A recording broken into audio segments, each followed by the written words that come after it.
of the hand, a holy act of love. Work of the hand, a holy act of love. They sit with needles, thread, and flame, black hands that stitch each sacred name. But this ain't just quilting, y'all. This is resistance. This is remembrance. This is reclamation.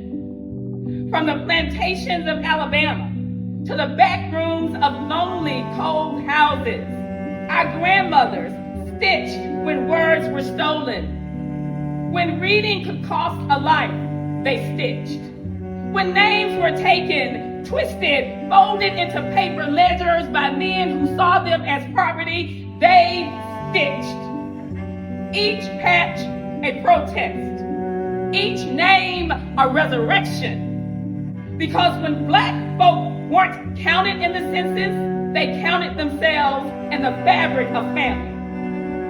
In the hush of evening light, quilts hung like flags on laundry lines.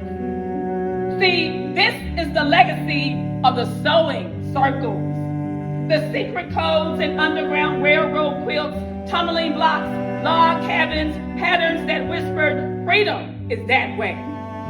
Needles turned into compasses, thread into road maps. They sew for the babies lost to the river and the ones lost to the system. For Emmett, for Trayvon, for Sandra, for names you won't find in textbooks, they sew. But you'll find them here in the cloth, in the corners, in the creases, for redemption, for Jenny, for Anderson, for Greek, for Datcher, for Wallace, for love.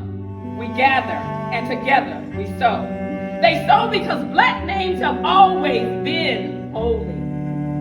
Even when shouted through auction blocks, even when mispronounced in courtrooms, even when erased from diplomas, we write them again in the quiet resistance of thread. And now, descendants sow too. Young hands learning from old ones, not just about technique, but about the truth, about how to tell history when the history books forget how to say, we were never invisible, we were never voiceless, we were always here. This is not art for art's sake. This is soul work. This is memory in motion. So let them sow. Let them thread every name like it's the last breath of an ancestor, because it is. Thank you.